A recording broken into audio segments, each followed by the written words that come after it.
Deep in the hollers of Pennsylvania, where the radio fades and shadows twist, lurks a legend that preys on the lonely and the lost. This is the true story of Turnpike Jack and the rookie cop who dared to cross his path. Before we begin, please like the video and subscribe. The story is by Mr. Gator. In the fall of 1979, Marty Joseph was a 23-year-old rookie highway patrolman with the Pennsylvania State Police.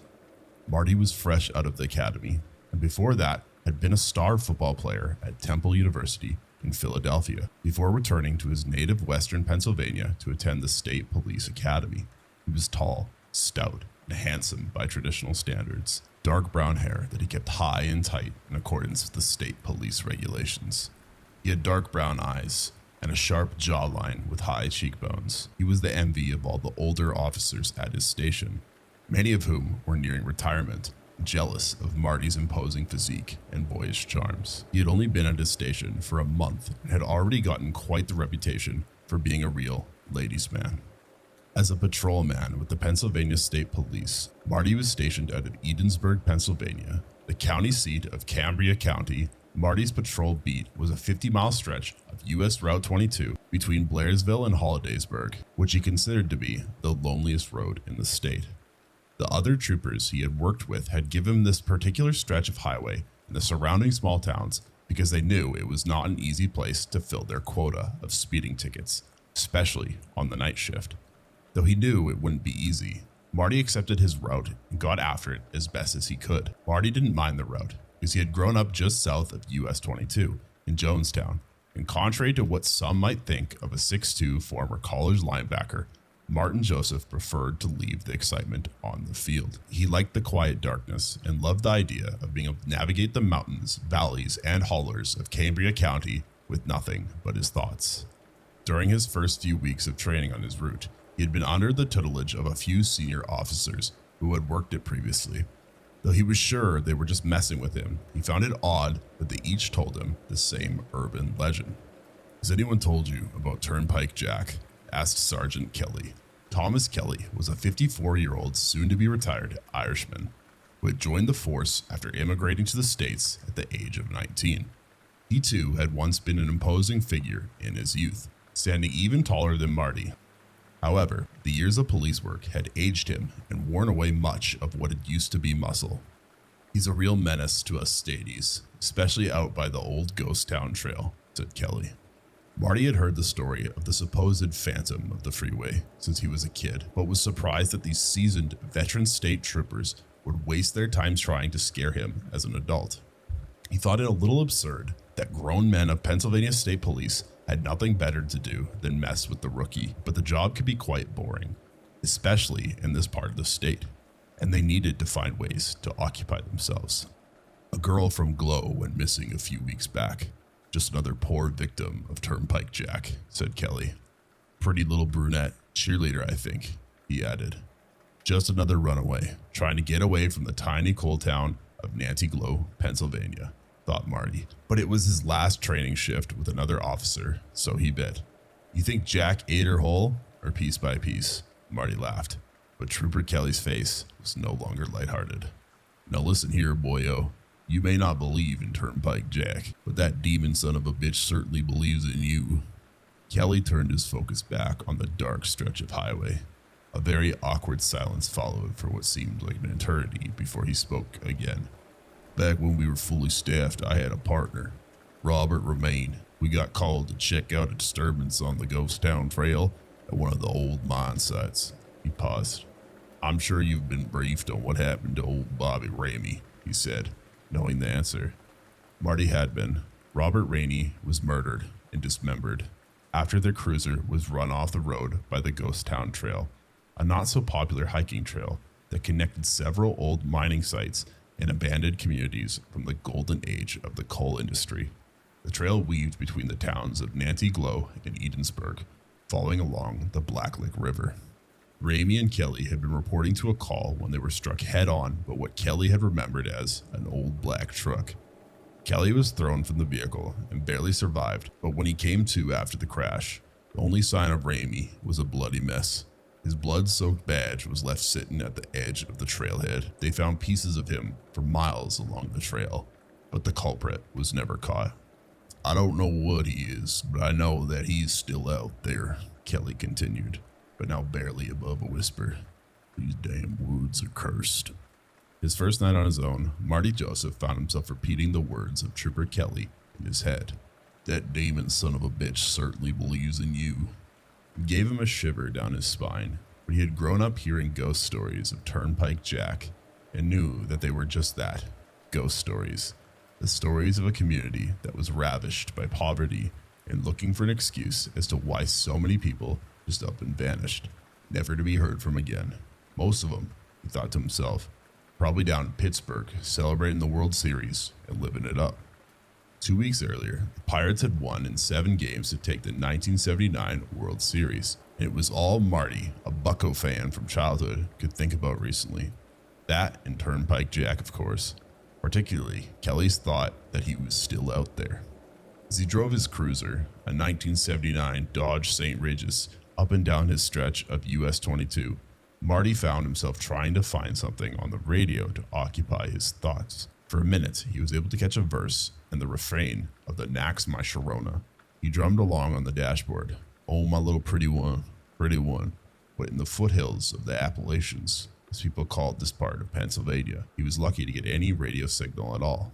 Even his police radio kicked out more times than not, likely because this particular stretch of highway was lined with 2,000-foot tall signal-blocking mountains. Foothills of the Appalachians, my ass, Marty shouted the static on the radio. If these were foothills, I'd still be able to pick up WJHT Jonestown. Killed the radio and went on about his route.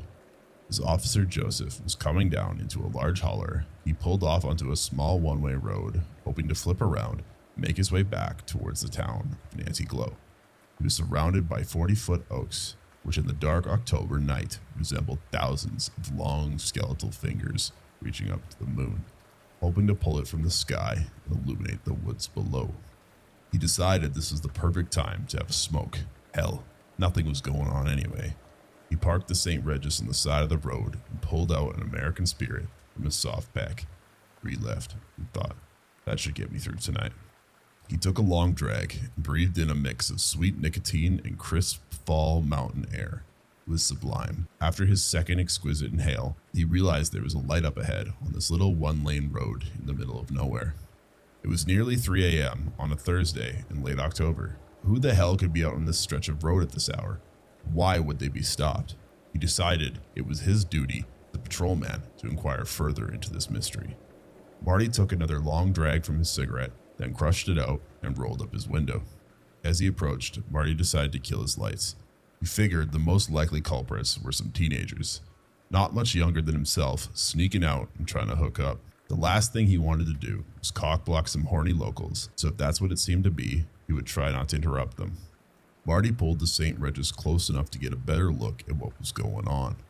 There were 2 cars parked, an older black pickup truck without a license plate, its low lights on, and just in front of the truck, a bright blue Volkswagen Beetle. The truck was quite rusted out on the bottom, either that or it had a good deal of fresh mud. In the low light, you could make out 2 figures in the back of the Beetle, and he thought to himself, it really is the love bug tonight. Just as he was about to pull an about-face and let these 2 lovebirds enjoy themselves, he heard an ear-shattering scream come from the Volkswagen. Marty turned on his lights and saw what now looked like a violent struggle underway in the back seat. The larger figure seemingly engulfed the smaller one in the back seat as the low lights of the truck flickered in and out. As he instinctively began to reach for his service weapon, a Smith & Wesson 3.57 revolver with a 6-inch barrel, he saw a colossal shadow figure drag a young woman out of the back seat of the car onto the ground in front of the truck. The figure seemed to be that of an extremely tall man, but he was a scarecrow-like in his build. He was clad in a long black overcoat that hugged his frame tightly, exaggerating what seemed to be all knees and elbows. Marty noticed that this man's skin was so pale it almost seemed translucent. The young woman he had dragged from the car was a beautiful young blonde, no more than 21 years old if Marty had to guess. The look of complete terror on her face was all he needed to see. Put your hands where I can see them, Marty shouted at the man in the black overcoat. "Step away from the young lady and put your hands in the air." The man stepped away from the car and revealed his full height. He must have been nearly 7 feet tall, and his arms stretched below his knees. As he obeyed Marty's command, he revealed long, bony hands complete with sharp, blade-like talons at the end of each finger. "Nice and slow, buddy. I finished at the top of my class at the Academy in Marksmanship, and I won't hesitate to put you down." Marty was channeling some confidence from his football days, using his tough guy voice, more to convince himself that he was in control of the situation than to actually command the perpetrator. It was at this point the giant slicked his jet black hair out of his face to reveal something that made Marty's hair stand on end. His skin was white as snow, his eyes blacker than the abyss with a complete absence of light, and it appeared they were devoid of any white at all. This alone, coupled with the creature's figure, would be enough to haunt Marty's dreams for the rest of what he thought could be a very short life. But the thing that horrified him the most was its teeth. This man, if you could call it that, unleashed an impossible smile, one that literally stretched from ear to ear and from nose to chin, showing what appeared to be dozens of razor-sharp teeth intricately aligned together like the keys on some sick piano. Each fang had to be the size of a kitchen knife. Marty thought he had to be imagining it. Every instinct told him that he should turn tail and book it out of there. But Marty stood firm, transfixed by the grinning ghoul before him, praying that he would live to see another sunrise. He was brought back to the situation at hand by another scream for the young lady. "Fucking shoot him," she pleaded from the ground in front of the beast. In an instant, the smile was gone, and the creature moved at a speed that would rival Barry Allen, snatching up the blonde and throwing her in the back of the truck before Marty knew what was going on. "If you take another step, it'll be your last," Marty exclaimed as he took aim. The next few seconds seemed to move in slow motion as the monstrous tower of a man pounced on Marty. He was able to get off a single round from his revolver, which he thought winged the bastard, but if it did, it wasn't enough to slow him down. He slammed into Marty with the force of a semi-truck, propelling him several feet into the front windshield of the St. Regis, leaving him momentarily incapacitated and the windshield spiderwebbed, but intact. After maybe half a minute of writhing on the hood of the cruiser, he saw the old truck pulling away. Marty mustered every ounce of strength he had left and hopped in the St. Regis, flooring it to try and pursue his assailant. His head was pounding, and he was certain he had at least a half dozen shattered ribs, but he would be damned if he let Turnpike Jack get away that easily. Marty needed all 195 horsepower of the St. Regis to catch up with the old truck, and he nearly lost control on the back holler roads more than once, but he was now only about a car's length behind. He tried multiple times to radio for backup, but between the damage the cruiser had taken and the already horrible radio signal, he was out of luck. Marty decided he was going to ram the truck and try to force him off the road. He floored it again, taking an angle to try and clip the back left of the truck's bumper, forcing him to the right and hopefully into a ditch. What Marty did not count on was the driver of the truck slamming the brakes at the exact right time to send Marty's cruiser end over end from the direct impact. Hanging upside down from his seatbelt, which he must have put on in a haze because it was only around his waist, Marty peered out into the cold, dark night. His vision was fading, but the last thing he remembered seeing before fading to black was the distinct silhouette of the slim giant with the black eyes and the razor grin. Turnpike Jack, coming his way through the darkness. When Marty awoke, he found himself having to adjust his eyes to the low light of what appeared to be a cave or cavern.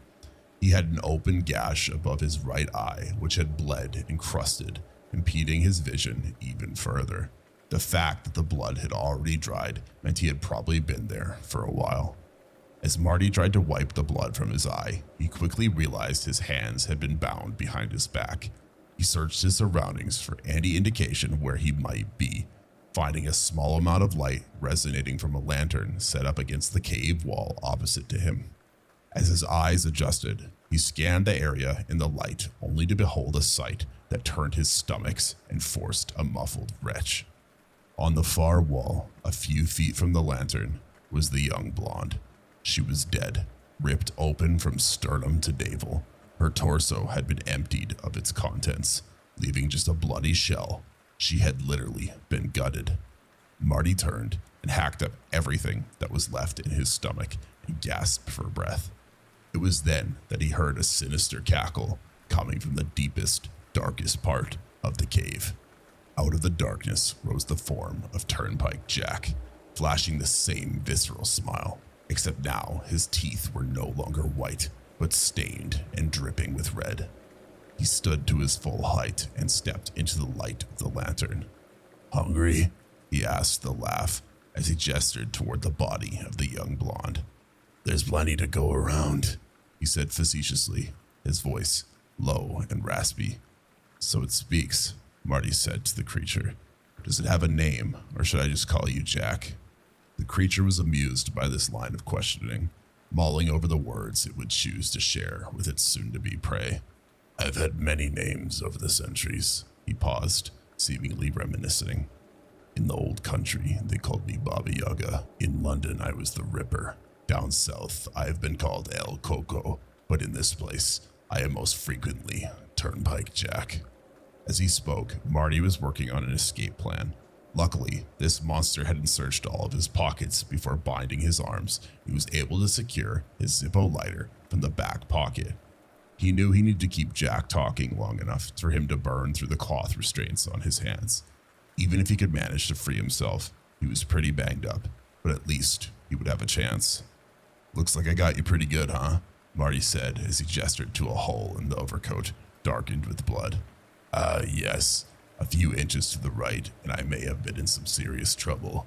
A good thing I had a meal ready to rejuvenate me," he said as he clutched the hair of the blonde, dragging her corpse closer to him. As the creature did this, a very important thought popped into Marty's head, an old saying he had heard as a kid that, if it bleeds, you can kill it. Marty had managed to light the Zippo and was making quick progress on his restraints.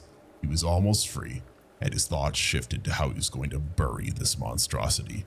What could he use to his advantage against a creature that has survived for centuries eating the flesh of human beings?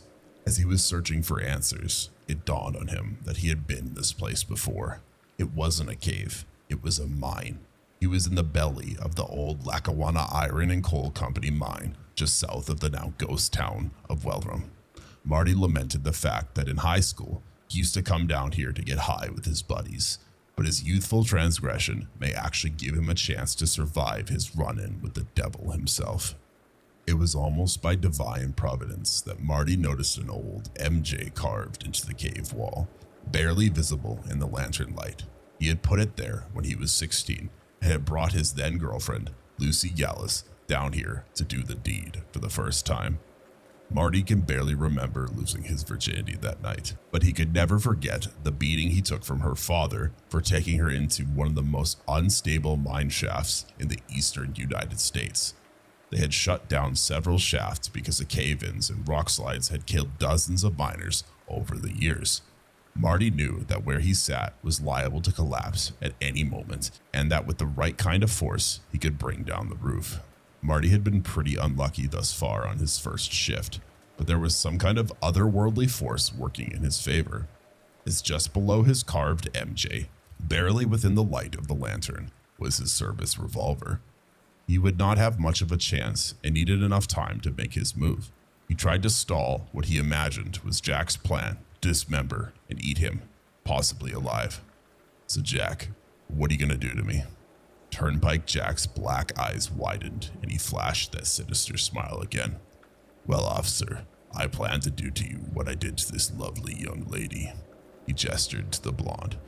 "Except you, Officer Joseph, I will consume whole." His smile grew and his dark eyebrows furrowed. Marty, continuing to stall for enough time to free himself, taunted his captor. "Not sure that's possible, even with your big mouth," he said, almost daring the creature to prove it could. It was then the demon showed itself in its truest form. Jack's already impossible smile began to grow as he opened his mouth, detaching his jaw and stretching it nearly to the ground. His black eyes rolled over pure white, much like a shark's eyes when it bites into its prey. as he shuffled what was left of the blonde into his now doorway-sized mouth. At this juncture, he resembled a giant anglerfish in more ways than one. His skin, his eyes, his teeth. Crunch, crunch, crunch. 3 bites with his mega mouth and she was gone. But this was exactly the distraction Marty needed to free himself. He made a beeline for the Smith & Wesson and secured it just as the beast was slurping up the blonde's legs like oversized linguine. He raised the gun at the demon and slowly backed out towards the entrance to the mine shaft, one step at a time, keeping his hand cannon fixed square on Turnpike Jack. Jack laughed. Now that I've fed, that little toy won't do much damage. I kind of figured that, Marty retorted, but I'm betting a few tons of coal and limestone might do the trick. Turnpike Jack grasped what Marty was planning to do and leered at him with a mix of anger and fear in his eyes. He began his charge, but his movements weren't as explosive as they had been earlier. He appeared to be a bit more sluggish this time around. Marty had theorized that much like the giant snake that he was, when Turnpike Jack consumed his entire blonde victim in 3 bites, he would need to digest her before he could attack with the speed and velocity he had back on the road. It was a huge gamble to apply some basic biological principles to a creature of nightmares, but in this instance, it paid off. Marty had just enough time to expel 4 rounds from the revolver into the ceiling above before Jack could reach him. The shots did their job, bringing the entire shaft down on Jack with a colossal amount of force. Marty was thrown back almost 20 feet from the impact, adding a broken leg to his running list of injuries suffered at the hands of the monster known as Turnpike Jack. He coughed and tried to see through the cloud of debris. The collapse had left him barely able to move, barely able to breathe, and losing a dangerous amount of blood. In his immobilized state, all he could do was crawl, so that is what he did. From his youthful exploits in the mine, he knew it was nearly a quarter mile to the mine entrance, likely another half mile to the ghost town of Wellrum, and yet another quarter mile back to Route 22. Can I make it a mile in this state? He thought to himself. He wasn't sure if he would survive, but the knowledge that Turnpike Jack was somewhere behind him, buried in literal tons of rock, gave him the motivation to keep moving up the shaft. As he crawled, he was drifting in and out of consciousness. In his delirious state, Marty had a revelation about the world we lived in. If there can be a Turnpike Jack, what other kind of evil can there be in this world? The thought had his head spinning, not just from his probable concussion and loss of blood, but from this new sense of fear, living in a world where the manifestations of our deepest, darkest nightmares could actually exist. As he neared the end of the shaft, another thought occurred to Marty. If there was great evil in this world, then there also must be great forces at work for good. He had needed several things to go his way in order to survive his ordeal with Turnpike Jack. Many things that were extremely improbable, but somehow, some way, they had turned out in his favor. He thought back to the luck he had with his lighter, the mine shaft, his gun. All of these things seemed to be just coincidences, but the more he thought about them, the more he thought they were evidence of greater forces at work. After nearly an hour of excruciating pain, he reached the entrance of the mine, only to be greeted by the morning sunrise and something else, something he couldn't believe. It was a tall figure coming towards him, silhouetted by the sun and distorted by the fog of the early morning. It couldn't be Jack, Marty thought to himself. I buried him back there. As the figure approached, Marty tried to prepare himself for battle yet again. He had 2 rounds left in his revolver, and he raised it in front of him, struggling to make out the dark figure as it drew nearer. That you, boyo? Marty recognized the familiar Irish accent. Sergeant Kelly? Marty was overjoyed to see the face of his superior cutting through the haze of the early morning. He could tell by the look on the sergeant's face that he must be in pretty bad shape. How? He stuttered. How did you find me? Someone reported a police cruiser engulfed in flames on a back road not far from here. When we realized you were nowhere to be found, we scrambled the troops to come and find you. Don't ask me how, but something told me that I would find you in Wee-Rum. Kelly helped Marty to his feet and threw his arm over his shoulder to help him limp back to the road. What the hell happened to you, boyo? Sergeant Kelly asked as they made their way slowly back to the safety of his St. Regis. You're gonna think I'm out of my mind, said Marty. You may be surprised. replied Kelly. Marty went on to explain his entire ordeal, and Kelly believed every word. Over the next few days, the state police investigated the matter, digging up the old Lackawanna iron and coal mine, looking for evidence of Marty's story. But the only remains were a few bone fragments the coroner speculated belonged to a young female. They never found the blue Volkswagen or the old black truck, nor did they find the remains of a monster straight out of a horror movie. Though he had seen the cave-in bury Turnpike Jack, Marty couldn't help but go back to what Sergeant Kelly had told him. I don't know what he is, but I know that he is still out there. Please like and subscribe for more horror stories.